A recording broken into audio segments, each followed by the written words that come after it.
세미나를 진행해 주실 연사분은 국대학교 전기전자공학부 이두희 교수님이시고요. 일단 제가 이두희 교수님 시위를 잠깐 말씀드리도록 하겠습니다. 이두희 교수님께서는 2004년도 포항공대에서 학사 학위를 받으셨고요. 그리고 2009년도, 2015년도 University of Texas at Austin에서 석사학위와 박사학위를 받으셨습니다. 그리고 아마 미국으로 가시기 전인 것 같은데요. 2004년도부터 2007년도 해군에서 중위로 이제 군복무를 하셨고요. 그리고 2015년도부터 전력전자 분야에서는 좀 보기 드문 경험인데 2015년도부터 2016년도까지는 KPMG에서 일을 하셨습니다. 그리고 16년도부터 17년도까지는 아리조나 스테이트 유니버시티에서 포닥을 하셨고요. 또 17년도에 이제 귀국을 하시고 17년도부터 2020년도까지는 건국대학교 전기전자공학부에서 조교수를 하셨고, 그리고 2021년도부터 지금까지는 부교수로 연구를 하고 계십니다. 그리고 여기 보시다시피 이두희 교수님께서 오늘 발표해 주신 내용은 전력 시장 분석 내용이시고요. 시장 분석.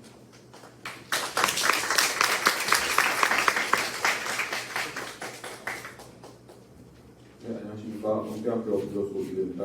초청해 주셔서 감사합니다. 그러면 발표를 시작하도록 하겠습니다. 최 교수님께서 제 이력을 소개시켜 주셨는데, 일단 다시 한번 더 설명을 드리면은, 그 포항공대를 졸업하고 해군에서 학사장교로 3년 6개월 동안 근무를 했습니다. 그 다음에 유니버시티 오브 텍사스 오스틴에서 석사를 하고 그다음에 박사를 마쳤습니다.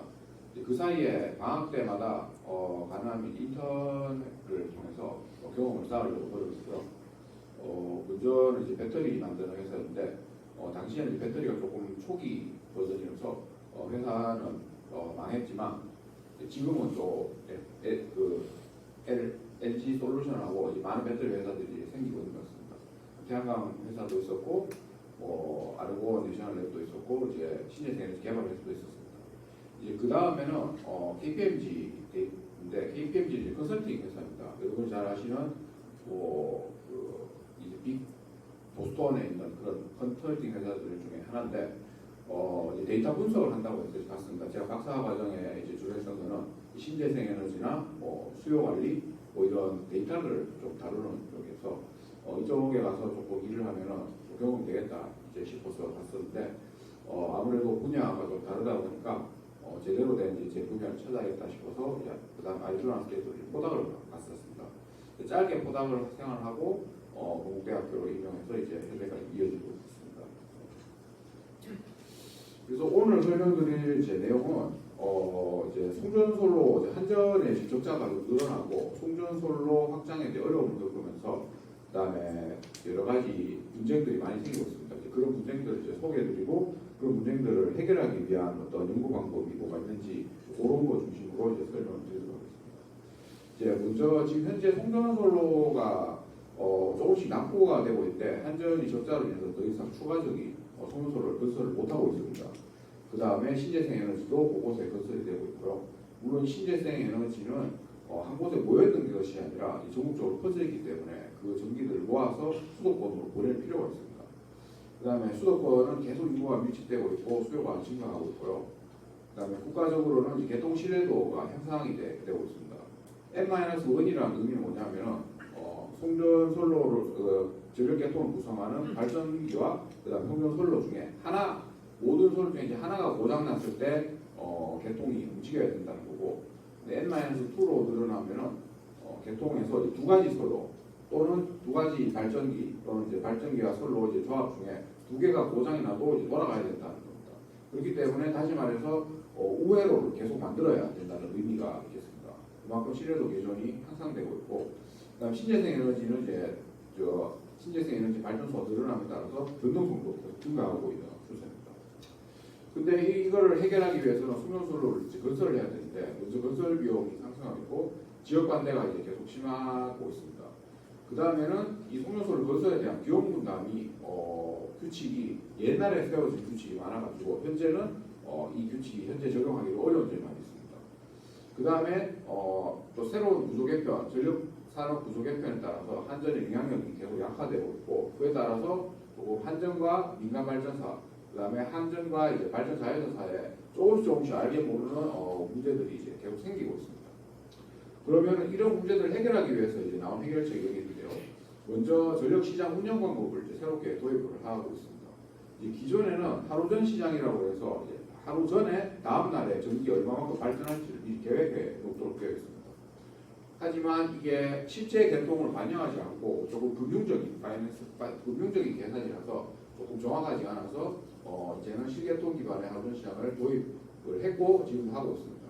그 다음에 내년에는 실시간 시장이 도입됩니다. 앞서 보시는 거는 하루전 시장이 이제 파이낸셜한 금융시장이라서 하루 전에 어느 발전기가 얼마만큼 발전할지 결정하는 건데 실제로 그 시간에 도달했을 때 그 발전량을 공급할 수 있는지 그 다음에 부족하면은 전기를 더 사고 또 남으면은 뭐 팔거나 그런 실시간 시장을 도입하려고 내년에 도입하려고 하고 있습니다.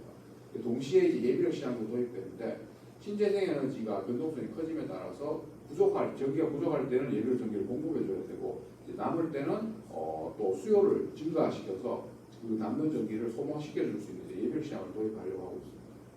근데 이런 것들의 기반은 이제 가격 기반 입찰 시장이 도입돼야 되는데요. 지금까지는 정부에서 모든 발전기의 가격을 다 알고 있습니다. 이 발전기는 얼마, 이 발전기는 얼마니까 그 가격에 맞게 발전량을 정리하게 되는데 사실은 자기가 유리하다 싶으면은 내 전기 가격을 높여서 팔 수도 있고 식당 같은 경우 음식값을 상황에 따라서 높여 팔 수도 있고 성수기에는 더 비싸게 팔 수도 있는데 그런 제도가 현재는 안 되고 있습니다. 그래서 가격으로 자기 발전기가 원하는 가격에 발전할 수 있는 어떤 시장이 곧 도입될 예정입니다. 그와 동시에 한전이 이제 밀양 송전 사태 등을 비롯해서 송전솔로를 추가적으로 건설할 수 없다라는 강한 부담감을 갖고 있기 때문에 그에 대한 해결 방법으로 분산에너지 활성화 특별법이 또 시행되고 있습니다. 분산에너지 활성화 특별법은 이런 5가지 내용으로 구성되어 있는데 조금 이따 간단하게 소개를 드리도록 하겠습니다. 그 다음에 세 번째는 이런 신재생에너지 변동성을 막기 위해서 가변소 양수를 계속 더 건설하려고 있고요. 지금은 예천, 청송 이렇게 건설이 되어 있는데 추가적으로 5에서 6기 정도의 양수 발전을 더 건설하려고 하고 있습니다. 동시에 에너지 저장 장치도 곳곳에 더 건설해서 확장을 하려고 하고 있는데 이 발전기들의 문제점은 아시다시피 충전과 방전을 동시에 하기 때문에 개통 입장에서는 얘가 전기가 필요할 때 갑자기 충전을 해버린다든가 아니면 전기가 남아돌 때 방전을 해버리는 사태가 되면은 개통이 흔들릴 수 있기 때문에 이런 발전기들이 들어왔을 때 개통의 신뢰도를 어떻게 유지할 수 있는지 계속 의문이 드는 상황입니다. 예, 일단은 그러면은 분산에너지 활성화법을 보면은 5가지로 구성되어 있는데 이제 요 내용 하나하나를 보기보다는 정부에서 어떤 생각을 하고 있는지를 보고 넘어가도록 하겠습니다. 먼저 배경은 아까 설명드린 대로 한전이 어려워지고 송전솔로 중축이 어려움이 가장 큰 문제가 되겠습니다. 그래서 분산에너지를 발전해서 송전솔로 대신 각 지역에 신터부리식으로 전기를 공급하려고 하는데 이렇게 하려면 각 지역별로 어떤 할당을 해줘야 되는 게 있고 요금도 달라지고 그 다음에 그 지역 안에서 알아서 해결해야 하기 때문에 발전과 수요를 한 번에 묶어서 해결을 해야 되고 그런 내용들이 그런 문제를 해결하기 위한 특별법이 정부에서 제시하도록 되어 있습니다. 먼저 VPP라는 것은 이제 볼추얼 파워 플랜트라고 해서 가상 발전기가 되겠습니다. 기존에는 발전기는 발전만 하고 수요는 전기를 소모만 했지만 VPP는 발전과 수요, 배터리 여러 가지 요소를 한 번에 묶어서 때에 따라서 충전도 하고 이제 방전도 하고 전기를 발전하기도 하고 소모하기도 하는 그런 쪽인데 정부에서는 요거를 활성화시켜서 제도적으로도 얼마든지 충전하고 방전할 수 있도록 추진을 하려고 하고 있습니다. 네, 하지만 이런 것들을 개통에 넣을 때는 어떤 시나리오에 따라서 충전과 방전이 됐을 때 이 개통의 신뢰도를 얼마만큼 유지할 수 있는지에 대한 확신이 있어야 되는데 정부에서는 아직 그런 확신이 없기 때문에 거래소에서는 조금 주저하고 있는 편이고요. 그래서 이런 VPP 활성화에 따른 신뢰도는 어떤 시뮬레이션을 통해서 해결을 해야 된다라는 어떤 연구 방향으로 이제 이어지게 되겠습니다. 그 다음에 각 지역별로 송전솔로를 보낼 수 없기 때문에 그 지역에서는 알아서 스스로 조달을 해야 되게 됩니다. 그래서 따라서 정부에서는 특정 지역에서는 분산에너지 설치 의무 제도를 통해서 그 지역에서는 알아서 전기를 만들 수 있도록 법으로 이제 제도를 하는 게 한 축이고요. 그렇게 되면은 각 지역 안에서는 전기 요금이 어떻게 되는지, 그 다음에 그 중앙 정부의 거래소에서 일어나는 시장과 각 지역 시장과의 어떤 요금차는 어떻게 되는지 이제 그런 내용에 대한 연구가 일어나야 되는데, 그런 경우는 이제 게임 이론을 통해서 오늘 말씀드릴 주제 중 하나입니다. 게임 이론을 통해서 전체 중앙 정부에서 나오는 그 전기 요금과 각 지역에서 얼마만큼 부족하고 얼마만큼 남아서 그거를 얼마에 중앙 시장에다 팔 수 있는가, 그런 사이에서 일어나는 게임 문제를 해결하기 위한 게임 이론이 필요하게 됩니다. 그 다음에 또 마찬가지로 이렇게 되면은 각 지역에서 알아서 신토부리식으로 이제 전기를 생산하라고 했는데, 만약 그게 전력계통에 악영향을 미치면 안 되기 때문에 이제 정부에서는 이런 분산에너지 설치 제도와 동시에 개통평가제를 통해서 이 평가를 통과해야만 분산에너지를 생산할 수 있도록 이제 그렇게 하고 추진을 하려고 법계에다 넣어놨습니다. 하지만 이런 거를 설치하려면 실행하려면 마찬가지로 어떤 개통에 대한 신뢰도 계산법이 이제 들어가야 되고, 그다음 시뮬레이션이 일어나야 되는데, 그러려면은 신재생 에너지에 대한 이제 변동성을 고려한 시나리오가 이제 필요하게 됩니다. DSO라는 것은 각 지역에다가 발전하는데 그 지역의 배전망에서 주로 일어나기 때문에 DSO는 이제 디스트리뷰션 시스템 오퍼레이터로서 각 배전망에서 그 시장을 관리할 수 있는 어떤 관리 주체를 둬야 된다는 게 핵심이고, 현재로서는 아마 한전이 유일하게 거의 될 것 같습니다. 원래는 이제 구조개표 할 때는 한전을 지역별로 분할해서 각 지역에 이제 DSO를 두려고 했는데, 그 소매와 배전에서 구조 개편이 이제 중지됨에 따라서 한전이 모든 구역을 관리하게 되는데요. 아마 이 DSO가 도입하게 되면 표면적으로는 이제 한전이 좀 분리돼서 각 지역을 관리를 하게 될 것입니다. 그러려면은 아까 그 지역별로 어떤 고장이 일어나는지 마찬가지로 이제 시뮬레이션을 할 필요가 되겠습니다. 그 다음에 지역별 차등 요금제가 일어나는데, 각 지역에서 시장이 일어나기 때문에 당연히 요금제가 달라지는 거고요. 그 다음에 발전기가 많은 쪽은 아무래도 그쪽에 전기 요금이 줄어들고, 수도권처럼 발전기가 적은 쪽은 요금이 올라가는 상황이 이제 발생할 겁니다. 현재로도 이런 지역별 차등 요금제 때문에 우리 뭐 울산 쪽은 요금을 더 낮출 수 없냐, 아니면은 팔 때 더 비싸게 팔 수 없냐, 이제 이런 논의가 이제 계속 이어지고 있습니다. 그다음에 마찬가지로 그러면 한전에 악화가 되면 한전에 이제 영향이 악화됨에 따라서 어떤 문제가 생기는지 한번 더 다시 정리를 해보면요. 기존에 공기업에 6개 공기업 발전 자회사에 적용하던 관례를 민간 발전사에 그대로 적용하기가 힘들어지게 됩니다. 현재로서는 그 다음에 전력 시장 개념의 확장에 따라서 각 발전사들이 기존에 하던 관례를 왜 우리한테 적용하냐라면서 의의가 좀 많이 제기되고 있는 상황입니다.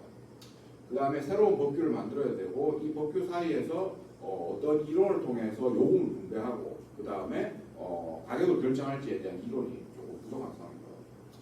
그 다음에 그런 상황입니다. 그러면은 지금 현재로 일어나고 있는 상황들인데, 발전사와 이제 발전 자회사와 이제 민간 발전사 사이에, 그리고 한전 사이에 법적 분쟁이 발생하고 있는 상황입니다. 현재는 한전이라는 큰 공룡이 있기 때문에 발전사끼리의 문제는 없지만, 아마 분산 에너지가 활성화되면 각 발전사 사이에 어떤 분쟁도 나타날 것으로 예상이 되고요. 한전 적자가 계속됨에 따라서 송전솔로를 건설을 못하고, 그 다음에 신재생 에너지를 제때 공급을 못한다면 정부에서 추진하는 탄소중립 정책에 따라서 신재생 에너지가 개통에 못 들어오는 현상이 발생하고, 그렇게 되면은 정지현 현상도 발생할 수 있을 것입니다. 그 다음에 에너지 저장 장치가 주로 개통에 들어오게 되는데, 이 에너지 저장 장치가 어떻게 개통해서 움직일지에 대한 명확한 기준이 없기 때문에 신재생 에너지와 그 에너지 저장 장치의 영향을 고려한 개통 신뢰도를 평가할 수 있는 기준이 새로 필요하게 되겠습니다. 그러면은 이런 문제점들을 해결하기 위해서 이제 제가 주로 연구하고 있는 방향은 어떻게 되냐면은 세 가지로 주로 나눌 수도 있습니다. 앞서 한전의 적자로 따른 송전솔로 건설이 더 늦어짐에 따라서 먼저 정부에서는 전진 전력 시장을 도입하려고 하는데, 이제 문제는 이 보완책이 필요한데 송전솔로 건설 비용에 대한 분담 원칙이 아직은 전혀 없습니다. 시장만 도입했지 그 안에서 어떻게 비용을 분담해야 될지에 대한 그 원칙이 없기 때문에 새로운 이론에 따라서 그 비용 분담에 대한 이론을 제시를 해야 됩니다. 그 다음에 두 번째는 다양한 미래에서 신재생 에너지가 증가함에 따라서 어떤 종류의 신재생 에너지 변동성이 미래에 일어날지, 그 다음에 그 태양광이나 풍력이 더 많이 들어옴에 따라서 그런 변동성이 어느 정도 커질지에 대한 시나리오를 만들고 그 시나리오를 바탕으로 대통령이 얼마나 버틸 수 있는지를 테스트할 필요가 있습니다. 그래서 제가 주로 연구하는 것은 어떤 알고리즘들을 결합을 해서 중기 또는 장기의 시나리오를 이제 예측하는 게 이제 한 방법입니다. 필요에 따라서는 딥러닝 기술도 사용을 하고 있습니다. 다음 세 번째는 저장 장치가 많이 늘어남에 따라서 이런 저장 장치를 고려한 새로운 신뢰도 계산법이 필요하게 됩니다. 기존에는 각 발전기가 고장날 확률과 그렇지 않을 확률, 그 확률들의 조합을 통해서 개통이 얼마만큼 버틸 수 있는가를 계산했었는데, 이제 에너지 저장 장치는 그 변동성이나 확률이 달라지고 그다음에 마이너스로도 갈 수 있기 때문에 그 수요로도 동작하기 때문에 마이너스 역할을 하는 발전량도 고려를 해서 어떻게 그럴지 그 신뢰도를 계산을 하게 됩니다. 그 다음에 이제 에너지 저장 장치와 에너지 저장 장치 들어옴에 따라서 또 한 가지 문제가 되는 것은 램핑입니다. 신재생 에너지가 갑작스럽게 증가하거나 오늘같이 날씨가 흐려서 갑작스럽게 감소하는 경우가 발생하는데, 그럴 경우에는 시간과 시간 차이에 신재생 에너지 그 에너지 저장 장치하고 신재생 에너지 변동성을 막을 수 있는지를 계산을 해야 되는데, 1시간 전에 발전량을 이제 X축으로 보고 그 다음 시간에 발전량을 이제 Y축으로 봤을 때 이 2디멘셔널한 확률이 나오는데, 그 확률 속에서 그 확률을 그 발전기 확률을 이용해서 어떻게 신뢰도를 계산할 수 있는지도 이제 조금 계산을 할 필요가 있습니다. 그런 것들을 이제 주로 연구를 하고 있습니다. 먼저 설명드릴 방법은 이제 송전솔로 이제 비용 분담에 대한 내용입니다. 그리고 송전솔을 건설하게 되면 이 비용을 누가 내게 될지, 그 다음에 어떤 문제가 발생하고 있는지, 거기에 대한 해답을 어떻게 될지 소개해드리도록 하겠습니다. 먼저 우리나라에서는 송전솔을 어떤 방식으로 비용을 분담하고 있는지 설명드리겠습니다. 여기가 이제 발전소 위치고 여기가 이제 재산 한계점이 되고 뭐 안에 공장 부지나 땅이나 장비가 있겠죠. 그 다음에 그 송전솔로랑 연결할 수 있는 연계점이 있습니다. 그래서 재산 한계점과 연계점 사이를 접속 설비라고 부르는데, 우리나라는 여기까지 이제 발전 사업자가 부담하도록 되어 있습니다. 이 연계점을 지나게 되면 공용 송전망이라고 해서 송전망 사업자인 한전이 이제 부담하도록 되어 있습니다. 그래서 이 방법은 경우에 따라서 슈퍼셀로라고 부르는 방법도 있습니다. 슈퍼셀로는 재산 한계점까지만 발전 사업자가 비용을 부담하는 겁니다. 그래서 매우 얕게 들어왔다고 해서 발전 사업자 관점에서 봤을 때 매우 얕게 들어왔다 해서 슈퍼셀로라고 부르고, 우리나라는 쉘로라고 부릅니다. 그래서 연계점까지 들어온 거고, 그러니까 미국 시장은 주로 딥입니다. 그래서 이 발전사가 개통에 큰 영향을 미치기 때문에 얘네가 감당해야 되는 돈의 범위가 공용 송전망까지 들어온다고 해서 딥이라고 부르고 있습니다. 그래서 우리나라는 연계점까지 발전사가 부담하고 그 이유는 한전이 이제 부담하도록 되어 있습니다. 근데 요거는 이제 원칙적인 방법이고 조금 더 복잡하게 내용이 들어가게 되어 있습니다. 그러니까 먼저 어떤 선로가 설정되게 되면은 그게 공용인지 아닌지를 판단하게 됩니다. 그래서 이 공용이다 확실하면은 한전이 부담하고, 공용이 아니면은 발전사들이 부담하면 되는데, 만약에 그 선로를 자기 단독으로 쓴다, 발전기가 단독으로 쓴다면은 어떤 한 발전기만 부담을 하게 되고, 여러 발전기가 같이 쓰게 된다면은 비용을 나누게 됩니다. 그래서 오늘 설명드릴 내용은 이 부분에서 발전기가 송전솔로가 여러 발전기에서 공유했을 때 이 발전기들 사이에 어떤 비용을 부담해야 될지에 대한 연구가 되겠습니다. 그 다음에 또 이거는 분쟁의 요소가 되고 있는 하나의 조항인데요. 그래서 만약에 그 공용이 아닌데 특별한 목적의 이제 유연 송전솔 리팩스가 들어오게 되면 이게 특별한 목적에 부합을 하게 되면 한전이 되지만, 그렇지 않으면 일반 발전기들이 이제 비용 분담하도록 되어 있습니다. 그래서 사실 요게 요 밑에 두 번 복제가 돼야 되는데 그 깔끔하게 설명드리기 위해서 이제 왼쪽으로 나눴습니다. 그럼 이 특별한 조항은 어떻게 되냐면 아래에 나와 있는 이 네 가지 조항에 해당되면 접속 설비를 설립해서 발전기가 돈을 내도록 되어 있습니다. 그래서 이 네 가지 조항이라는 게 매우 이제 스타포라고 하는 별표 4번이라고 해서 이제 적어놨습니다.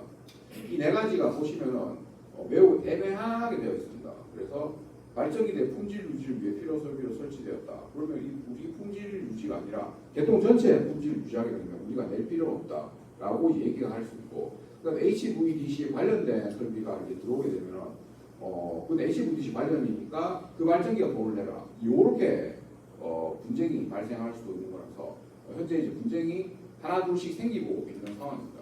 그래서 법망 자체가 이 네 가지밖에 없기 때문에 계속 앞으로 이런 분쟁이 생길 거라고 예상이 되고 있습니다.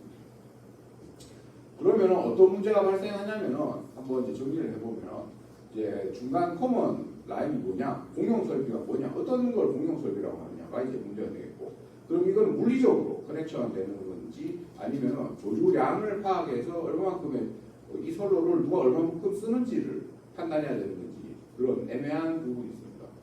그 다음에 두 번째는 송전선로 위에 있는 이펙트 유연 성전 설비가 그 정의가 뭔지, 그 다음에 그게 별표 4번에 해당되는 내용은 구체적으로 어떤 경우인지가 애매하게 됩니다. 그 다음에 이제 시리즈나 이제 패러럴, 직렬로, 송전선로를 따라 직렬로 연결되는 경우, 아니면 송전선로 옆에 부가적으로 붙는 경우에 따라서 또 비용이 달라질 수가 있는데, 그런 내용들도 앞에 보신 이제 별표 4번에 설명이 없기 때문에 계속 문제가 발생할 수 있습니다. 그 다음 세 번째는 이제 발전사들끼리 싸우게 되는데요. 한전이 만약에 더 이상 이거는 너희들가 쓰는 송전 접속선로고 여러 명이 쓰는 거라고 했을 때 각 붙어 있는 발전기들이 서로 돈을 안 내려고 한다면 어떤 문제가 발생하는지 이제 그런 게 미래에 나타날 현상이고, 오늘 설명드릴 내용은 주로 세 번째에 대한 내용이 되겠습니다. 그럼 먼저 지금 현재 어떤 문제가 있는지 한번 설명을 드리도록 하겠습니다. 이제 한수원이 울진 원자력 발전소를 많이 지었고, 강원도 쪽에서도 이제 강릉과 속초를 따라서 여러 화력 발전소들이 지어져 있는데, 거기 있는 전기들을 수도권으로 보내기 위해서는 큰 송전선로가 필요합니다. 그래서 765kV 송전선로를 지어놨지만 그걸 부족해서 HVDC를 이제 건설하고 있게 됩니다. 근데 한전 입장에서는 부지가 협소하니까 우리 자회사하고 하니까 너희 부지에 이제 전 건설을 해달라고 해서 변환소 건설이 아마 한수원 부지에 건설되게 되겠습니다.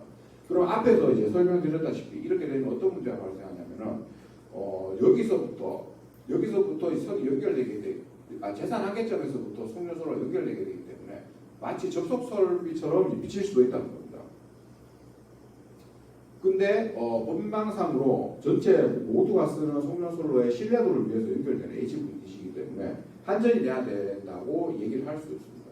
그래서 지금 한수원 입장에서는 이게 HVDC가 신뢰도를 위해서 연결하기 위해서 지어진 거니까 한전이 내야 된다는 개념도 있지만, 가만히 생각해 보니까 이제 자기들 발전소에서 연결이 되기 때문에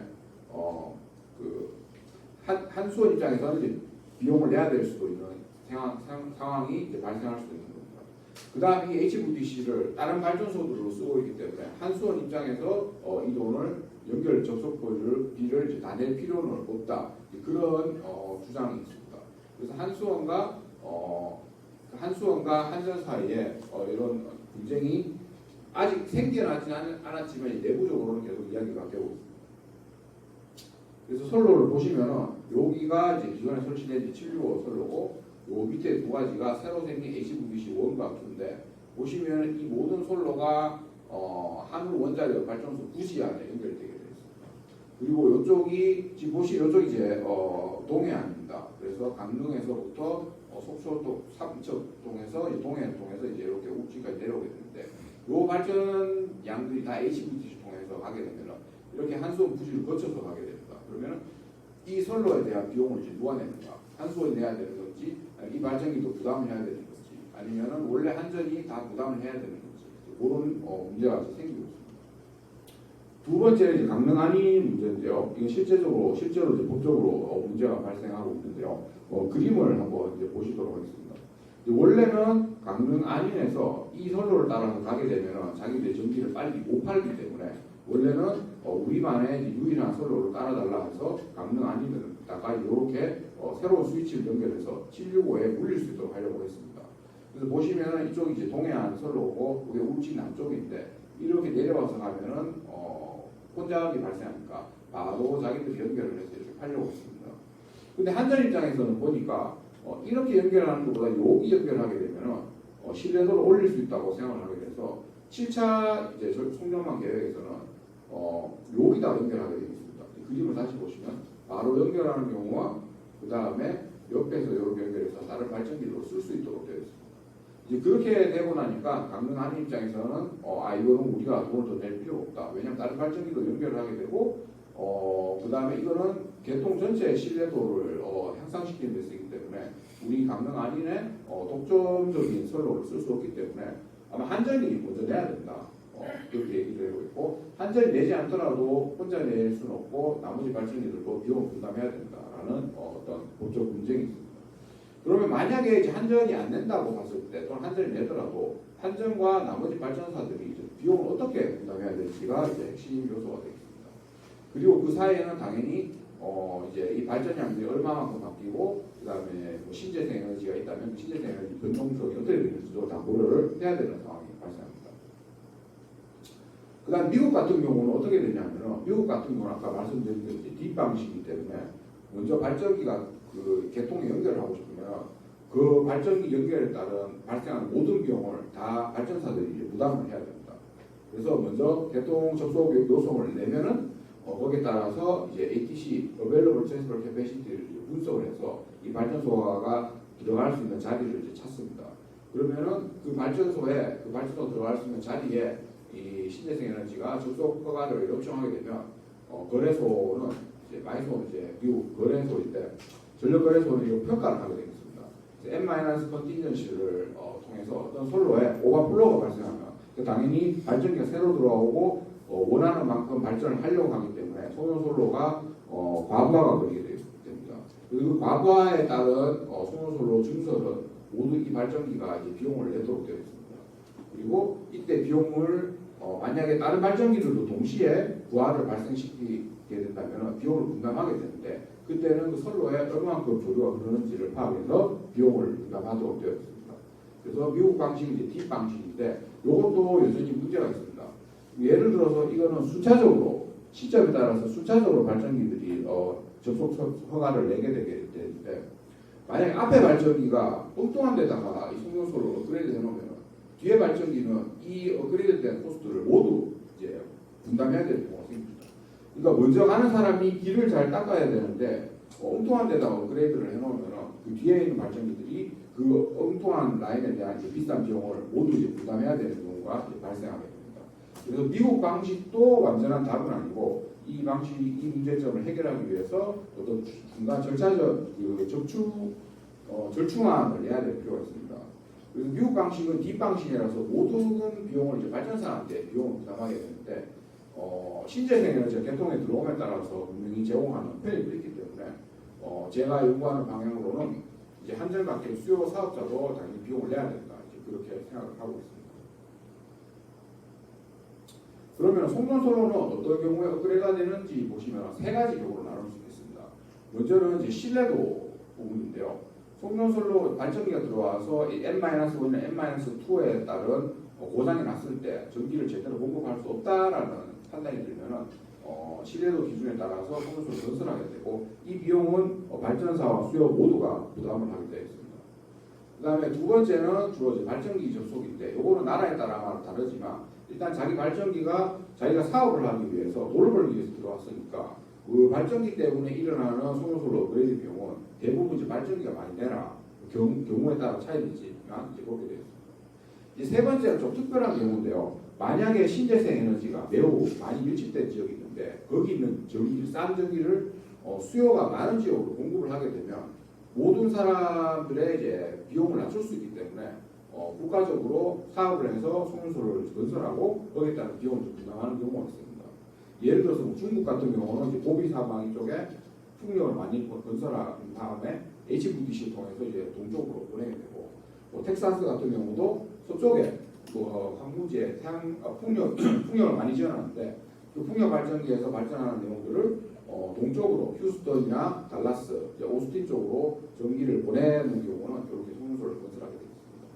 그래서 오늘 주로 설명드릴 내용은 이쪽 제너레이터가 접속했을 때 어떻게 비용을 분담할까에 대한 내용입니다.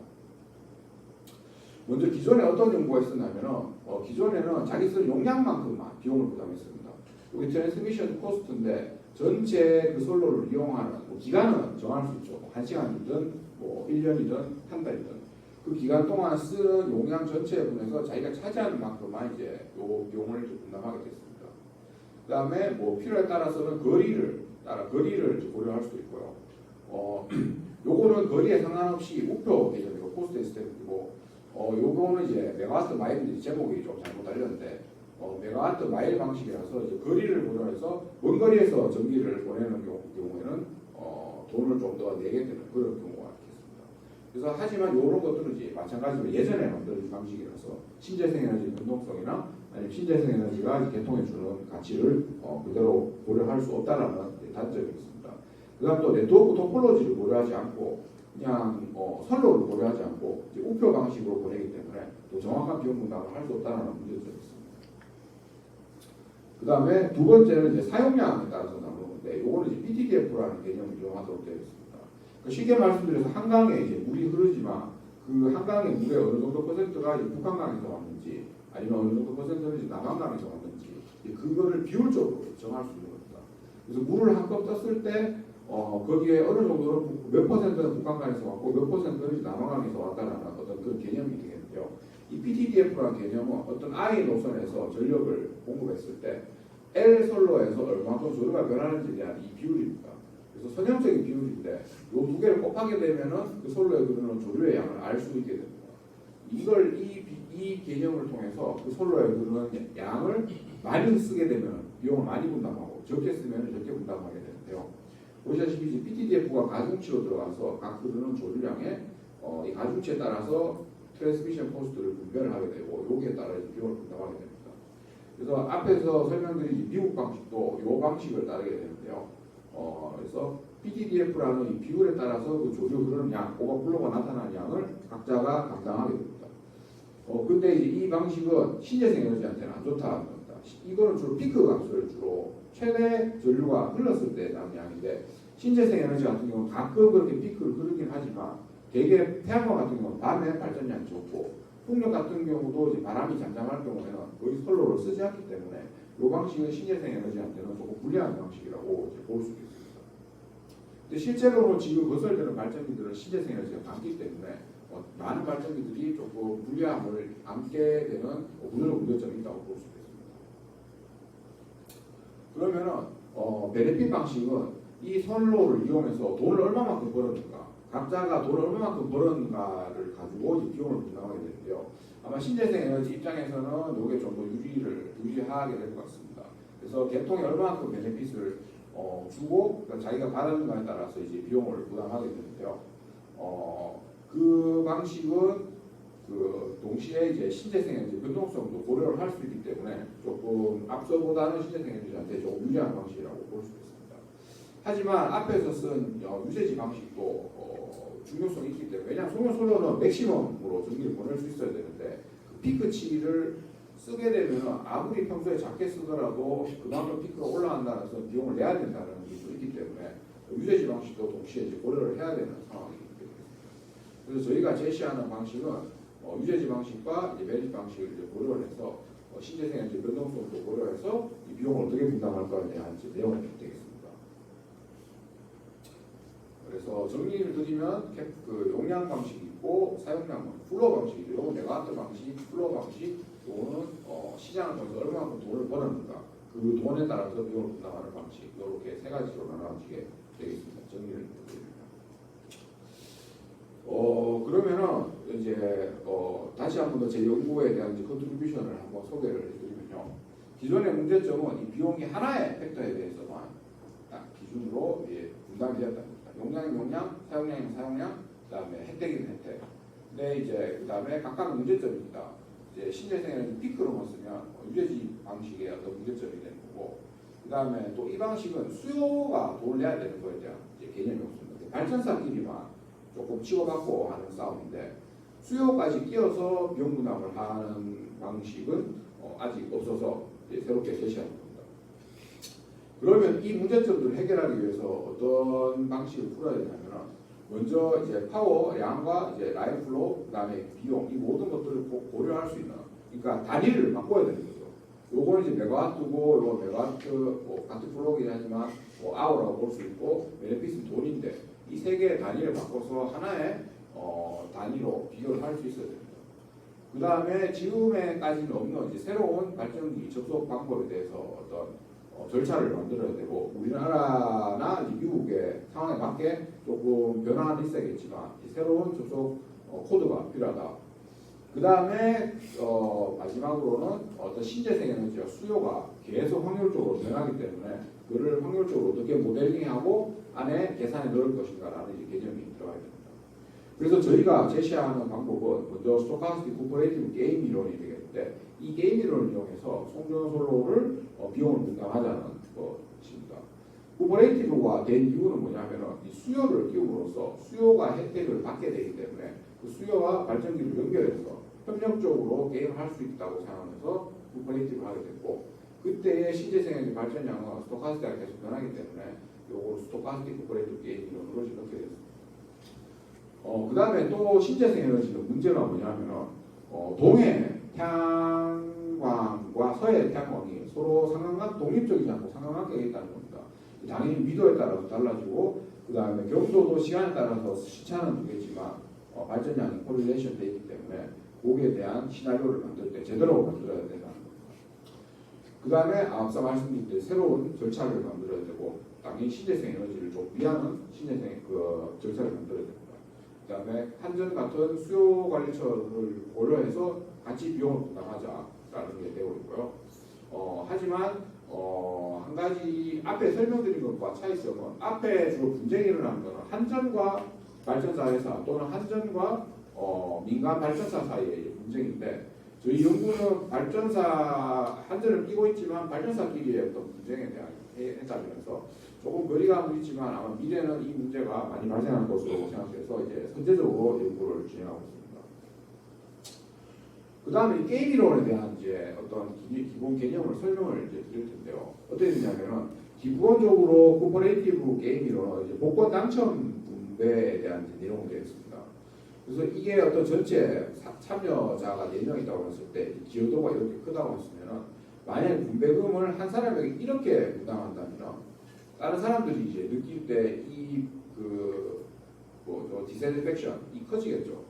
그 다음에 마찬가지로 두 번째 사람도 돈을 주게 되면은 이 분배금이 자기 기여도보다 많이 되게 되면 다른 사람들의 어떤 디스세티스팩션이 계속 커지게 되는 겁니다. 마찬가지로 이게 줄어들어도 마찬가지고 줄어들면 이 개인에 대한 불만이 늘어나고 그래서 딱 기여도만큼만 돈을 준다라는 이 개념이 게임 이론이 되겠습니다. 근데 원래 기본 게임 이론은 이제 복권 당첨금을 나누는 개념인데 저희가 하는 거는 이제 비용을 부담하는 거라서 조금 다른 개념이라고 볼 수 있는데 디스세티스팩션 개념에 따르면 거의 동일하다고 볼 수 있겠습니다. 송전솔로가 있을 때 4명의 사용자가 있을 때 이용률이 1번, 2번, 3번, 4번이라고 했을 때 이용을 많이 한 만큼 돈을 더 내라고 하면 아마 이 발전사는 이만큼의 불만을 가지게 될 것입니다. 이 돈이 적으면은 다른 사람들이 이제 불만을 가지게 되고 이 비용이 많으면은 이 사용자가 불만을 가지게 될 것입니다. 그래서 게임 이론의 핵심은 뭐냐면 페어리스라는 것은 뭐냐면은 자기가 이용한 만큼만 대부분 가져가도록 그 불만을 모든 사람들의 불만을 최소화하는 방식으로 지금 진행되는 게 게임이라고 볼 수 있습니다. 그래서 원래 자체는 돈을 분배하는 거지만 저희는 이제 비용을 분배하겠다는 개념이고 이때 하나 고정사항은 토탈 코스트가 고정되어 있습니다. 그래서 코스트가 최소화되는 뭔가를 찾는 것이 아니고 상수로 주어진 토탈 코스트를 다른 사람들에게 불만을 최소화하면서 나누는 기본 개념이 되도록 하겠습니다. 그러면 이거를 이해하기 위해서는 어떤 변수들을 최적화 문제일 때 변수들을 설정해야 되는데요. 먼저 U라는 것은 참여자들의 정보가 되겠습니다. 요 I는 참여자 번호가 될 때 UI는 참여자들의 이제 정보를 나타낼 수 있겠습니다. 저희 같은 경우는 발전사들이니까 메가와트가 될 수도 있고 아니면은 조율에 흐르는 메가와트 아워가 될 수도 있고 아니면 자기가 시장을 통해서 벌어들인 돈이 될 수도 있겠고 그 발전사들의 어떤 정보가 되겠습니다. 그럼 이 정보는 어떤 가치로 환산할 수 있게 되는데요. 이 가치는 그 시장을 통해서 자기가 얼마만큼 돈을 벌었는가라는 개념이 되겠는데 그다음에 협력을 하게 되면 비용을 얼마만큼 더 낮췄는가 그런 개념이 되겠습니다. 그래서 이 문제에서는 이제 코알리션 이제 끼리끼리 만들 수 있는데 끼리끼리 만들 수 있는 어떤 셋 자체를 이제 R이라고 할 수 있습니다. 그래서 이 R은 보시면 이제 볼드로 되어 있는데 어떤 이 발전사 I들의 어떤 조합이 되도록 되어 있습니다. 그리고 각각의 I는 이제 페이오프라는 것은 돈을 지급받는 겁니다. 그래서 이 I 번째 발전소나 이제 수요는 이 세타만큼의 돈을 받게 되는데 그리고 이 게임 이론을 통해서 결정되는 이 디시전 밸류로 세타 I가 되도록 되어 있습니다. 이 디스리팩션은 아까 앞에서 보시다시피 요거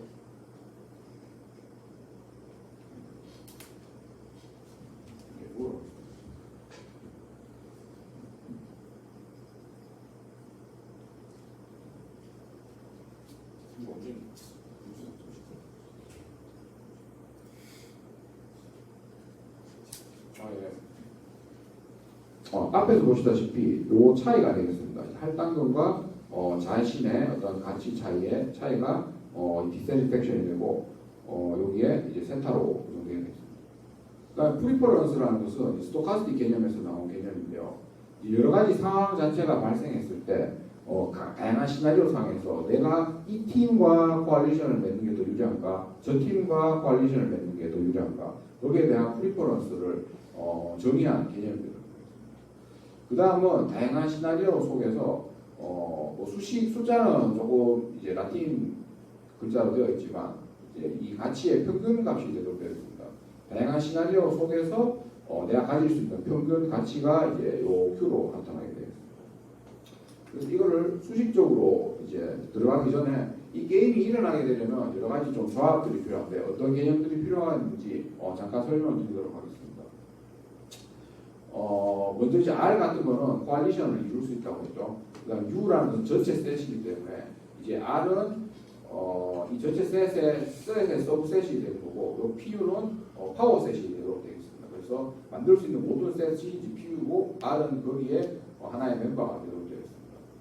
그 다음에 이제 V라는 것을 가치 함수로 이제 정의했고, 이 V라는 게 셋에도 적용될 수 있습니다. 그래서 개인에 대한 가치도 되지만 요 안에가 U가 아니라 R이 들어가게 되면 그 코알리션에 대한 가치도 이제 평가하게 됩니다. 그래서 이 코알리션은 얘네가 돈을 더 얻을 수 있을 때만 코알리션이 이제 일어난다는 개념이 되고 있고요. 그 다음에 각각의 이제 베네핏을 증가하기 위해서 협력을 한다는 개념으로 볼 수 있습니다. 자기 가치를 떨어뜨리기 위해서 협력을 하지 않는다라는 개념이 있고요. 그 다음 세 번째 이제 필요한 거는 이 정보들이 아까 말씀드린 그 유세지나 이제 프로핏, 그 다음에 코스트 기반의 개념으로서 이 V를 저기 U를 그런 정보를 넣어서 가치를 계산할 수 있다는 게 되겠습니다. 그 다음 또 협력이 일어나려면 이 가치에 대한 평가 중에서 이제 여러 가지 조건들이 필요한데요. 먼저는 어떤 개별 그 셋 안에 있는 R 안에 있는 이 셋들의 어떤 가치 평균은 그 전체 셋이 항상 커져야 됩니다. 그래서 최소한 같거나 커져야 된다. 이게 시너지가 되는 거죠. 그래서 최적화 문제이기 때문에 컴퓨터가 모든 코알리션 조합들을 이제 고려를 하기 때문에 그 중에서 이렇게 가치가 떨어지는 애들, 이거에 반대되는 애들은 이제 제외하고 들어가는 거죠. 그래서 오직 합했을 때 가치가 커지는 애들만 이제 계산을 합니다. 그 다음에 내가 이루는 행위는 다른 팀의 어떤 가치와 무관하다. 이제 확률적으로 개념에서 서로 독립이다라는 것을 나타나고 있습니다. 그래서 다른 팀이 어떤 코알리션을 구성해서 가치를 올렸을 때 내가 어떻게 구성하는 거하고는 상관이 없다. 이런 개념이 나왔고요. 그 다음에 세 번째는 다른 팀과는 이제 정보를 공유할 수 없다. 그래서 오직 자신의 팀만 이제 정보를 공유하는 거고, 이제 다른 팀하고는 정보를 고려할 수 없다. 그래서 정보를 고려했을 때 거기에 밸류를 올리지는 못한다. 이런 개념이 이제 들어가도록 되어 있습니다. 최적화 제약 조건에 이런 걸 넣어서 풀도록 되어 있습니다. 그 다음에 이제 또 이제 돈을 받는 개념에 대해서도 있는데요. 항상 페이먼트는 그 팀의 가치보다는 크도록 되어 있습니다. 물론 그게 같아지면 모두가 행복한 상황이 되는데 코알리션에 따라서 이제 달라질 수도 있기 때문에 이 세타 값이 최저가를 통해서 구해야 됩니다. 그 그 다음에 받을 수 있는 그 팀의 이건 개별적인 경우고요. 요거는 그 팀 콜리션에서 일어나는 어떤 가치의 합은 그 멤버들이 받는 어떤 페이오프 복권 당첨금의 합보다는 항상 커야 된다. 자기 가치보다는 항상 더 받을 수 있도록. 아니면 이게 작아지면은 문제가 안 되기 때문에 이런 제한적으로 넣어서 항상 이런 식으로 풀리도록 되어 있습니다. 그러니까 전체의 어떤 가치는 전체 모두가 콜리션 했을 때 일어나는 가치보다는 지금 받을 수 있는 돈이 좀 커야 된다. 모두가 콜리션 한 것보다는 그렇게 되면은 이게 모두가 콜리션 하면 이제 끝나는 거죠. 근데 그런 것보다는 각각 개별적으로 콜리션에서 일어나는 경우에 비용 페이먼트가 이제 많아지기 때문에 그 경우가 일어난다. 전체보다는 각각 나눠서 콜리션을 할 수 있도록 이렇게 세팅을 해놨습니다. 그래서 이제 이거 그다음에는 뉴클리어스라는 걸 해서 벡터 형태로 되겠는데요. 그러면 여기서 풀 수 있는 방법은 모든 사람의 디스사티스팩션을 합해가지고 그냥 미니마이즈를 하면 되는데 이거는 개별적으로 코알리션이 일어나기 때문에 그 코알리션이 일어나기 때문에 개별적인 디스사티스팩션을 합해서 최소화하는 것보다는 각각의 벡터로 개개인의 디스사티스팩션을 최소화해야 되는데 그렇게 되면은 이 디스사티스팩션이 이제 벡터로 나오게 됩니다. 그래서 목적 함수에 벡터가 들어가게 되는데 목적 함수에 이제 벡터가 들어가게 되면은 최적화를 풀 수가 없죠. 항상 최적화는 스칼라가 들어가야 되는데 이 벡터 형태를 이제 풀어야 되는 상황이 이제 발생하게 됩니다. 그러면 이 벡터 형태를 어떻게 찾냐면은 이걸 숫자적으로 앞에서부터 작은 디스사티스팩션을 채워나가는 겁니다. 그래서 디스사티스팩션 순서대로 누가 들어올지는 모르지만 디스사티스팩션이 이제 발생하는 순서대로 1번, 2번, 3번, 4번에서 순서대로 이렇게 나누게 되어 있습니다. 그래서 이 세타 A라는 것은 벡터로 비교를 해야 되는데 그 렉시고그래피라는 앞에서부터 작아야 이 뒤에서 사전처럼 되어 있는 거죠. 앞에서부터 작아야 이 전체 벡터가 다른 벡터와 비교했을 때 순서대로 비교해서 그 각각 그 컴포넌트별로 비교를 해서 작은 애가 앞에 있어야 훨씬이 유리한 거죠. 그래서 이 i보다 크거나 자기가 이제 인덱스가 i보다 이제 작은 애들이 이제 같으면은 이게 첫번 이 벡터 자체가 이제 세타 b가 세타 a보다 작다라는 것은 앞에 애들이 작고 그게 아니면은 그 전에는 같아야 되는 거죠. 앞에가 작고 이제 1번이 작거나 그 다음에가 작으려면은 그 뒤로부터는 그 앞에는 같아야 된다는 거죠. 그 앞에는 다 같고 1번부터 차이가 나던가 아니면 앞에 다 같으면은 그 다음 첫 번째 최초로 돌아오는 애가 이제 작아야 작은 벡터라고 됩니다. 그래서 이 모두의 디스사티스팩션을 숫자적으로 나열하는 어떤 개념이 이 게임 이론이 되겠습니다. 그러면은 이걸 어떻게 푸냐면은 맨 처음에 첫 번째 최저가를 풀어서 가장 이 세타가 작아진 애를 이제 먼저 뽑아주는 겁니다. 이 파이가 제일 작아진 애를 뽑아서 거기에 해당하는 이제 i를 찾아가지고 이제 매칭해주는 결과가 되겠습니다. 그러면 가장 디스사티스팩션이 작은 애는 요 세타만큼 돈을 받고 가라라고 하고 남은 돈을 가지고 다시 남은 애들끼리 이제 돈을 계속 그 비용을 또는 돈을 이제 분배하는 개념이 되겠습니다. 그래서 이게 K번째 먼저 K번째 풀게 되는데 1번에 대해서 먼저 풀어서 가장 불만이 작은 애한테 이제 돈을 주고 그다음 남는 거를 다시 풀어가지고 당연히 1번에는 돈을 갖고 갔기 때문에 전체 요금에서 빼고 남는 요금만큼 또 문제를 풀어서 그 다음으로 불만이 작은 애한테 돈을 분배하고 그렇게 K번 반복해서 이제 문제를 풀게 되는 개념이 되겠습니다. 이제 하지만 이제 스토카스틱하게 이제 들어오게 되면 어떤 문제가 발생하냐면은 이 가치가 확률적으로 계속 바뀌게 됩니다. 그래서 어떤 콜리션을 맺어야 될지를 결정하는 요 델타라는 개념은 저희가 이제 평균 개념으로 이제 들어가게 되겠습니다. 그래서 평균으로 봤을 때 전체 어떤 가치가 어떤 시나리오에 대해서 가치가 x라는 벡터가 크다면은 거기에 따른 이 q 값도 이제 크다라는 개념으로 들어가게 되겠습니다. 개념 자체는 이제 작은데 어떤 게임이론 설명에서는 항상 이런 식으로 이제 프리퍼런스로 표현을 하게 되어 있어서 저희도 하게 됐습니다. 그 다음에 이제 이 풀면은 요 가치 자체를 D로 바꾼 게 요 개념이 되도록 되겠습니다. 예, 그렇게 되면은 이제 요 게임을 계속 K번째 풀면은 비용이 짜자자 분배되게 되는데 지금부터 설명드릴 또 내용은 이 D랑 이 Q라는 라틴 Q를 계산하기 위해서 이 두 시나리오가 어떻게 설정되는가를 이제 나타내는 것들입니다. 그래서 저희가 할 때는 장기적으로 송전솔로를 건설하게 되면 단기만 쓸 게 아니라 장기적으로 이제 시나리오를 나와야 되는데 이제 그렇게 되면 미드텀 또 롱텀 디맨드 수요라든가 신재생 에너지 시나리오를 만들어야 되는데 그럴 경우 문제점은 뭐냐면은 이제 기상 데이터가 없다는 겁니다.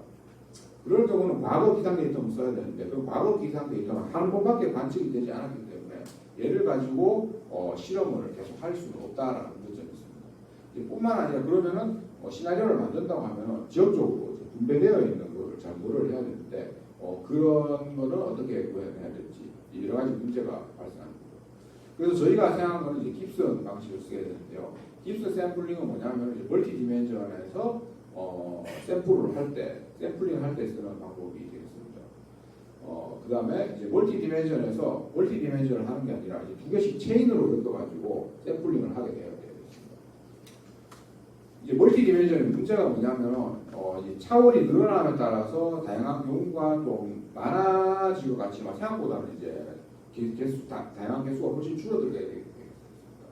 예를 들어서 뭐 햄버거로 예를 들자면 선택할 수 있는 햄버거 종류가 있고 음료수 종류가 있다면 거기에 이제 나타날 수 있는 경우의 수는 그 칸을 모든 경우를 다 채울 수 있겠죠. 사람이 여러 명 갔을 때. 근데 이제 햄버거도 선택하고 음료수 선택하고 이제 사이드도 이제 감자칩도 선택하고 그 다음에 그 사용자가 어떤 햄버거를 먹을까 브랜드도 설정하고 그 다음에 위치까지 설정하게 되면 다차원의 어떤 변수가 나오게 되는데 그럴 경우에는 뭐 수백만 시뮬레이션을 해도 항상 이 빈 곳이 있기 마련이죠.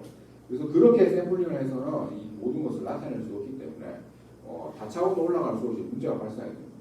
저희 같은 경우는 한 달치 시나리오를 만들었는데 24 곱하기 31로 744개의 시나리오를 동시에 코릴레이션했고 10개 지역이 코릴레이션 되고 그다음 수요와 솔라 파워, 태양광까지 동시에 고려를 하기 때문에 이 엄청난 이제 디멘전 안에서 시나리오를 만들기 이제 어렵다 보게 되겠습니다. 깁스 쓰는 방법은 뭐냐면은 이게 멀티바리어처럼 되어 있지만 결국은 변수 두 개끼리만 연관을 지으면 체인처럼 만들면 이제 문제가 해결이 된다는 거죠. 그래서 동시에 이 멀티 디멘전을 고려를 해야 되지만 뭐 예를 들자면 햄버거 음료수 체크하고 음료수 사이드 체크하고 그 다음에 뭐 음료수와 뭐 햄버거 브랜드를 체크하고 그런 식으로 두 개씩 계속 시뮬레이션을 하다 보면은 어떤 서로가 연관되는 점이 계속 나온다는 거죠. 그래서 하나를 고정하고 그 다음 변수를 생성해서 계속 시뮬레이션 하게 되겠습니다. 그래서 이 방식에는 기본적으로 들어가는 게 마르코프 체인이라고 해서 여러 변수 사이에서 이제 단 두 개의 변수가 서로가 상관관계에 있다라는 가정하에서 계속 끊임없이 이제 몬테카를로 방식으로 해서 이렇게 시나리오를 만들게 되겠습니다. 그래서 이 방법 자체는 뭐 많이 알려진 방법이라서 이렇게 되는데 저희가 한 방식은 어떤 방식이냐면은 깁슨을 통해서 이제 샘플링을 한 다음에 이 드라이버는 템퍼레이처죠. 요거는 이제 습도고 요걸 이용해서 이제 예측 코드까지 같이 만드는 것까지 있어서 콘타인하게 확률적으로 예측할 수 있는 QGBM이라는 코드를 활용해서 이렇게 다양한 시나리오를 만든 다음에 얘네들 중첩을 통해서 어떤 확률 분포를 다시 만들어야 되겠습니다. 이렇게까지 뭐 무리하게 한 이유가 뭐냐면은 사실 중기 장기 예측은 이제 정확도를 담보하기가 어렵고 누구도 알 수 없는 거죠. 10년 후에 수요나 신재생 에너지가 얼마만큼 생산될지 알 수 없는 거죠. 그래서 저희는 이제 저희 요거 정확도를 올리기 위해서 이제 장기 예측 대회에 참여를 했습니다. 그렇다고 몇 년 후에 예측을 하는 것이 아니라 한 2달 정도 텀을 두고 예측값을 제출하고 2달 있다가 그걸 검증하는 대회에 참석해서 어떤 성과를 내기 위해서 이렇게 조금 무리하게 방법을 생각했습니다. 단순히 깁슨을 통해서 이제 미래 날씨를 뽑아낸 다음에 요거를 어떤 머신러닝을 통해서 수요나 신재생 에너지로 이제 변화시키는 여러 방법을 개발을 했었습니다.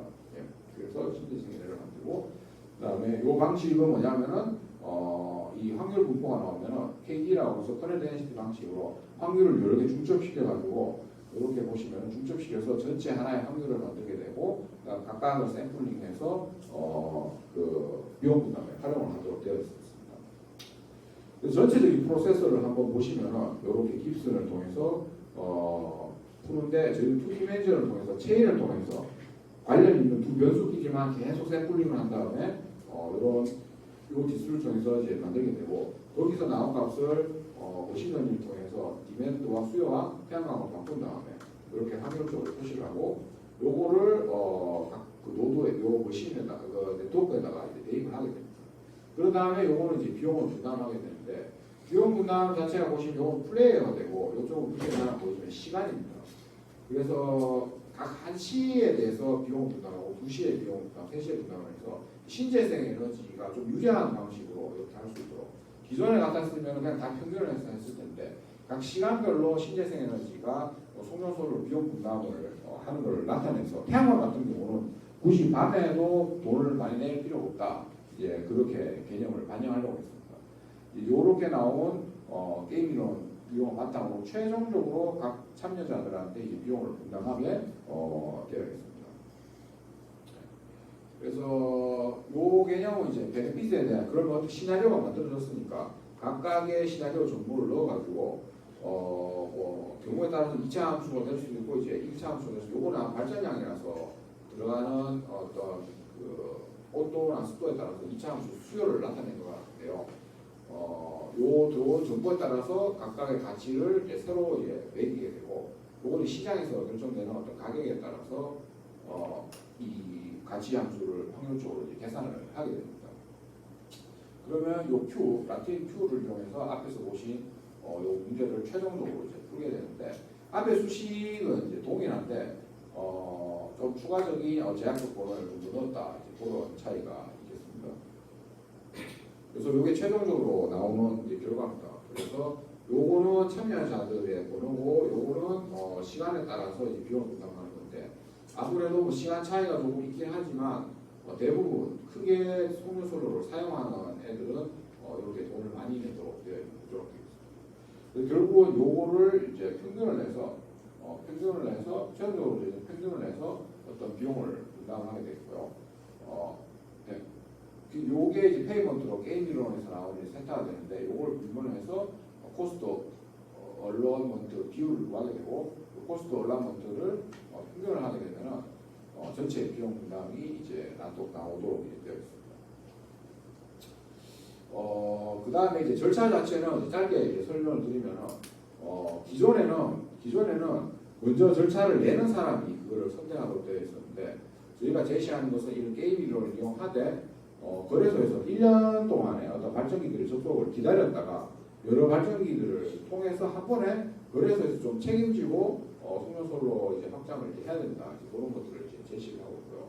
그때는 당연히 참여 수요 공급자도 반드시 들어와야 되고 그 다음에 우리도 이제 점점 서양 시장처럼 다가가고 있기 때문에 쉘로우라는 것은 발전기 너희 앞마당까지만 송전솔로를 건설하고 나머지는 국가가 다 책임져 주겠다는 개념인데 그 개념보다는 딥으로 가서 발전기 너희가 거기서 장사를 하고 싶다면 송전솔로로 그래야 되라.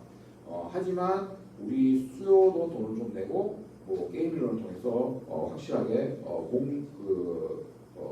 공정하게 분배를 해주겠다라는 개념이 좀 들어와야 될 것 같습니다.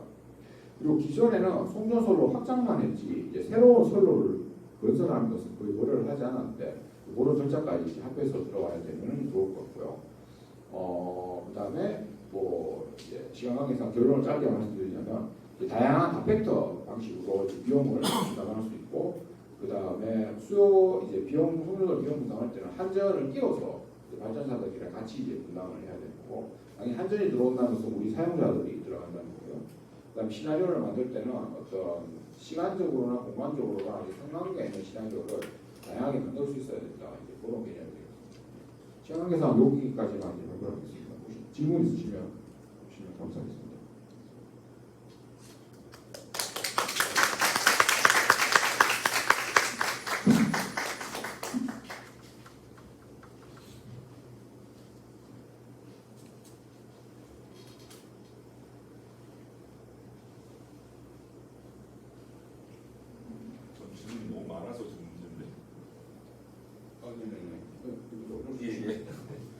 진짜 저는 되게 재밌게 들었고요. 사실은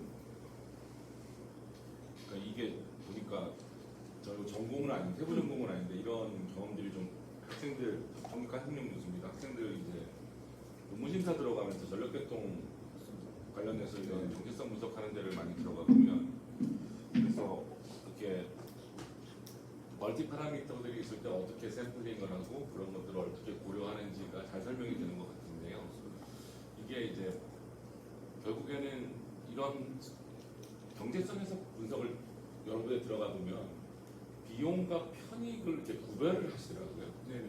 근데 제가 교수님 발표를 듣고 보니까 뭔가 편익과 관련된 내용들도 수치화시키고 예. 집어넣으려고 노력을 하시는 거라고 이해하면 될까요? 아니면 꼭 그런 거는 아닌가요? 맞습니다. 동시에 이제 고려를 하려고 하고 있는 겁니다. 그렇다면 이걸 편익이라고 볼지 모르겠지만 비용의 문제잖아요. 네네네. 그러면 한 가지 좀 생각이 들었던 게 이게 좀 정답이 없을 수도 있는 질문이라 좀 조심스럽긴 한데 지금 사실은 이 전력산업의 비용이라는 거 시작하실 때 미양 홍전선이라고 예. 얘기를 했지만 그 당시 제가 한전 전문임을 한번 의견이 많이 그때 초전력 케이블 깔아달라고 막 그랬어요. 제 전공이 네, 그런데 네. 깔아달라고 그랬는데 한전 전문임이 그랬거든요. 돈 필요 없으니 깔아라. 왜냐하면 미칠 것 같다. 미칠 것 같다 이것 때문에. 그러니까 비용이라는 게 사회적 비용이라는 측면에서 봤을 때 그렇다면은 어떤 코스트 모델링을 정확히 더 하는 게 중요한지 아니면 어떤 그런 사회적 합의를 만들기 위한 비용이나 그런 것들도 중요하지 않을까라는 생각을 옛날부터 좀 했었거든요. 그렇죠, 맞습니다. 예, 그러니까 그런 것들에 대해서 설득하기 위한 논리라고 바라보면 될까요, 지금? 예, 맞습니다. 이제 정확하게 보셨고요. 이제 사회적 합의가 더 중요한 이런 것들을 이제 한전 과제를 하게 돼서 들어가면 크게 좋아하진 않습니다. 한전에서 원하는 것은 이 주민들과 언제 어느 날에 먼저 회의를 하고 거기서 나온 결과로 공청회를 열고 그다음에 정부 관계자분들 불러서 이제 회의를 하고 뭐 이렇게 다 같이 의견을 종합해서 결론을 나갔다라는 그 절차가 이제 좀 필요하시고 그 사이에 논리는 사실 좀 필요하면은 좀 제논에 물대기식으로 좀 공부를 하고 있는 상황이고요. 그래서 이게 조금 뭐 과학적이고 그런 것보다는 어떤 사회적인 합의가 좀 필요하기 때문에 비용을 좀 더 정확하게 이걸 얼마다 누가 뭘 얼마를 더 했다라고 이제 칼처럼 나누기보다는 조금 이렇게 하면은 합리적이니까 이런 절차를 통해서 너도 고려가 됐고 이제 이것도 고려가 됐다. 그렇게 가는 걸 좀 수학적으로 좀 모델링을 해서 보여주는 게 조금 더 필요한 거라고. 어떻게 말씀드리는지 공학자로서 이렇게 좀뭐 과학 비과학적인 두리뭉실하게 좀 설명을 하는 것 같지만 현실적으로는 그런 걸 좀 항상 반영을 해야 됩니다. 예, 저도 뭐 충분히 이해할 수 있는 부분인 것 같은데요. 그렇다면 한 가지 좀 궁금한 게 저도 최근에 이제 신재생 관련해가지고 특히 모니터링을 막 하면서 개별 가게들도 전력을 다시 팔고 사고 파는 일들을 막 하려고 하는 그런 중소기업 연합체들도 많이 한 번 두 번 불려가 본 적이 있는데 근데 이 질문에 답을 못 하시더라고요. 사고에 대한 그러니까 전력 사고 중에 무슨 여러 가지 사고가 발생하잖아요.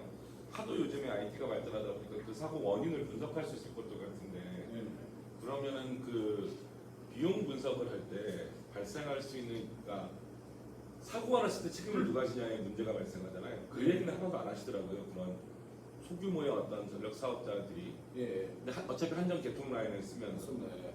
근데 이제 보면은 이 비용 변익 분석의 그런 사고에 대한 이야기를 다루시는 분들은 많지가 않더라고요. 예, 좋은 질문입니다. 그래서 사고 자체는 그걸 좀 추정하기가 매우 어렵기 때문에 그래요. 그게 일단은 설문조사를 통해서 대충 뭐 자기 냉장고 얼마 뭐 상했다, 병원에서 정리했을 때 얼마 되겠다 이런 설문을 통해서 이제 활용을 하거나 아니면 어떤 발전소가 고장났다면 그 전체 발전소가 생산할 수 있는 어떤 양의 가격으로 이제 계산을 하게 되는데 그런 총 금액을 계산하기도 힘들 뿐더러 대개 한전에서 전력을 구매하는 거라서 망 관리는 한전이나 거래소가 한다고 이제 약간 서면화되어 있습니다. 발전사들은 자기가 언제든지 원할 때 이제 발전을 할 수 있도록 되어 있고요. 그래서 이제 외람되지만 제 생각에는 고장은 따로 막 책임지는 사람이 있어야 되고 발전사들은 거기에 상관없이 내 이익을 위해서 얼마든지 사고 팔 수 있는 또 환경이 되어 있어요. 좀 맞고요. 물론 거기서 의도적으로 뭔가 사고를 뭐 유도하거나 책임 소재가 있다면 그 관련 법령의 규제를 만들어야겠지만 기본 방침 자체는 사고에 대한 거는 한전이나 거래소가 담당하고 나머지들은 그 규칙 안에서 사업하면 문제 없다. 그러니까 저는 지금 어제 전에 DSO가 여기 있을 때 네. DSO 좌측단이 발전단이고 네. 우측이 이제 수용가 소비자로 나누잖아요 보통. 지금 말씀하신 사고는 소비자 사고를 말씀하시는 것도 물론 그것도 중요한 포인트인데 문제는 DSO의 운전에 따라서 이 사람들이 전체 교통을 다 모니터링하는 물론 이제 운영자는 왼쪽에 있는 것 같지만 사실 DSO의 어떤 실수가 있을 수도 있잖아요. 그렇죠. 이제 DSO의 실수로 왼쪽에서 송배전 라인에서 사고가 났을 때 그 책임을 그 책임은 발전사는 제가 봤을 때 없는 것 같습니다. 발전사는 안 지고 네, 일단 한전이 개통 운영자로서의 책임을 하는 쪽으로 거래소한테 가는 걸로 얘기가 되네요. 네, 맞습니다. 네, 맞습니다. 그래서 발전소가 그래서 거래소 입장에서는 이제 N-N-2 하는 이유가 그 발전소가 뭐 고의로 했든 사고로 했든 떨어지더라도 커버할 수 있는 개통을 만드는 게 이제 거래소 한전의 책임이지. 발전소는 이제 책임 이제 소재가 없는 것 같습니다. 그런 컨트롤을 주나 보죠. 예. 그러면 좀 더 이제 근본적으로 들어가게 되면은 이 어떤 신재생 에너지 변동이라든가 뭐 발전소 떨어지는 이 모든 거에 대한 책임은 누가 있냐? 라면은 이제 제가 주로 공부했던 텍사스 같은 경우는 사실 이제 발전소와 그 수요의 그 조합으로 되어 있긴 합니다. 그러니까 말씀하신 거는 조금 고장 났을 때 누가 법적으로 책임지냐는 그런 개념인데 그걸 떠나서 우리 전체적인 전기를 안전하기 위해서 누가 최종적으로 책임을 지고 운영을 하냐는 거는 텍사스 같은 경우는 발전 사업자와 수요 사업자, 한전이나 발전사들이 이제 공동으로 지도되어 있습니다. 그래서 예비력을 차출할 때도 각 발전사들이 자기 이제 발전량을 다 차출하도록 되어 있습니다. 수요도 이만큼 다 차출하도록 되어 있고 비상 상황에 누가 떨어지더라도 서로가 십시일반해서 그걸 공급할 수 있도록 되어 있고요. 그래서 그런 비상 상황에 어떤 전력을 공급하는 것은 발전사와 수요가 책임 지도되어 있고 그걸 관리하는 것은 거래소라는 데 있고 최종적인 비용은 그게 원천적인 것은 우리가 전기를 마음대로 썼기 때문에 그런 거기 때문에 비용 자체는 소비자들이 다 나눠서 분담하게 되고 그런 3단계로 역할이 분담되어 있습니다. 근데 우리나라 같은 경우는 그게 조금 모호하게 되어 있고요. 사실은 거래소에서 모든 걸 책임을 지지만 발전사한테 이제 조금 의무적으로 할당을 하는 편이고 거기에 대해서 이제 돈을 주거나 보상을 주거나 그런 것들을 하지 않고 있고요. 물론 당연히 뭐 돈은 다 소비자가 내는 것에서 나오는 거는 텍사스랑 동일하지만 그래서 최종적으로 이제 교수님 질문에 다시 답을 드리면 발전사는 그런 어떤 보장에 대해서 뭐 한두 개의 어떤 보장에 대해서 어떤 특정 발전소가 책임을 져라 그거는 아닌 것 같고요. 전체적으로 연대해서 다 조금씩 십시일반해서 책임을 지는 상황이라서 누구 하나라도 보장 때문에 뭔가 사고가 나더라도 나머지가 커버할 수 있도록 거래소에서 항상 관리를 하고 있다. 그런 개념으로 보실 수 있습니다. 네, 감사합니다.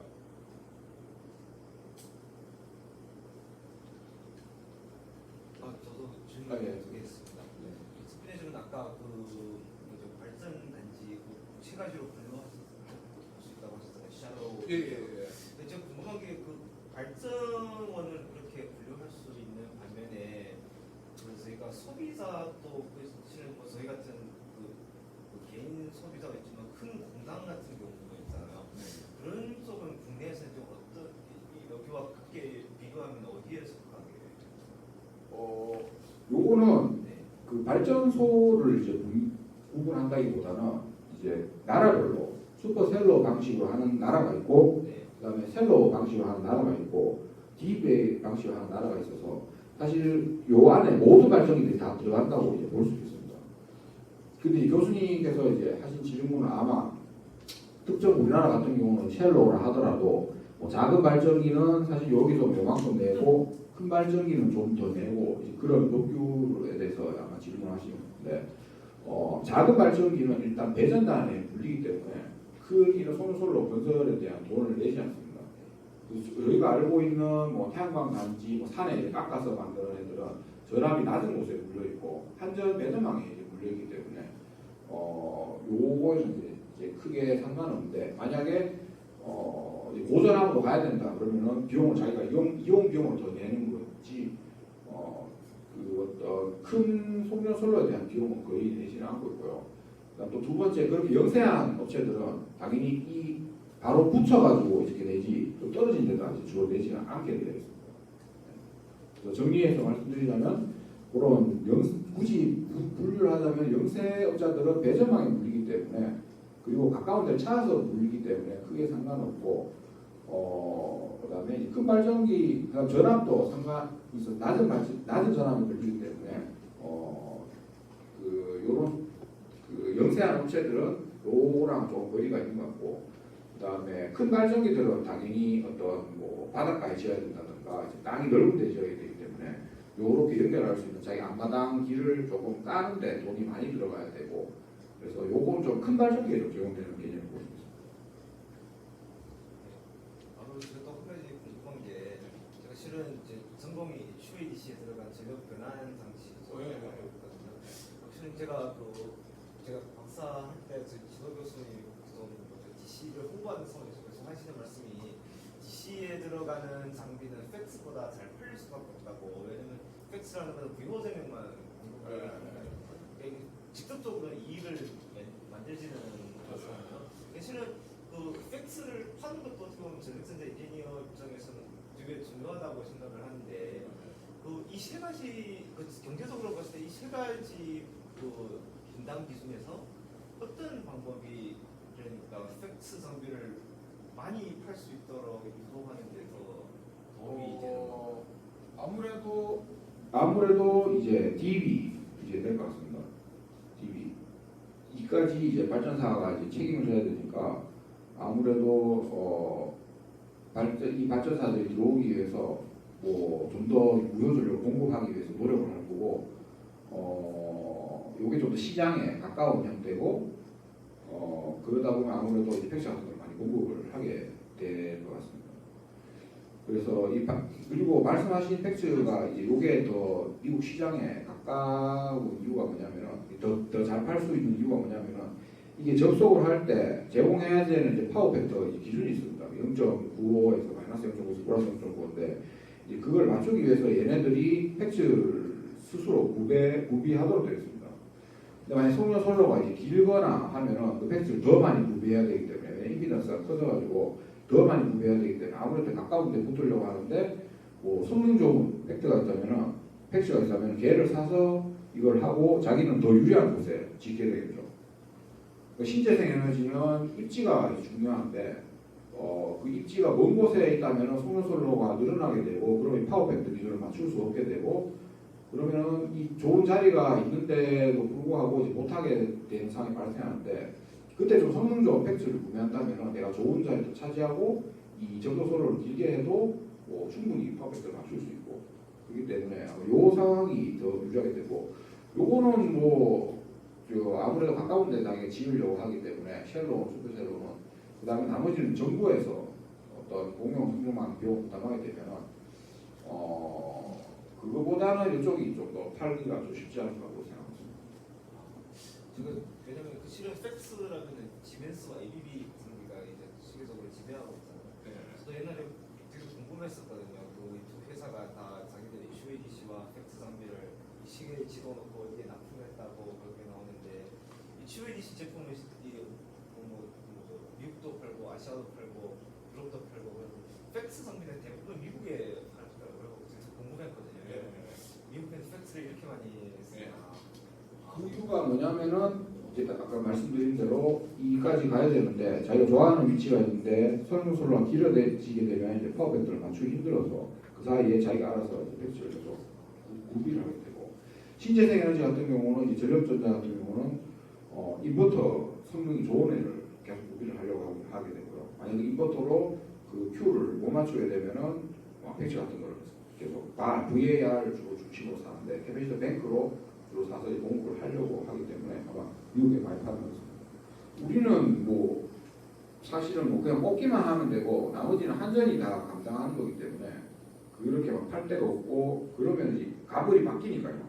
한전이 이제 갑이 되니까 더 싼 물건 없냐 이렇게 되고 꼭 달 필요도 없고 그렇게 되는데 기준을 딱 설립해 버리면 각 발전기들이 들어올 때 그걸 지키기 위해서 물건을 구매하게 되고 요거 광고도 나옵니다.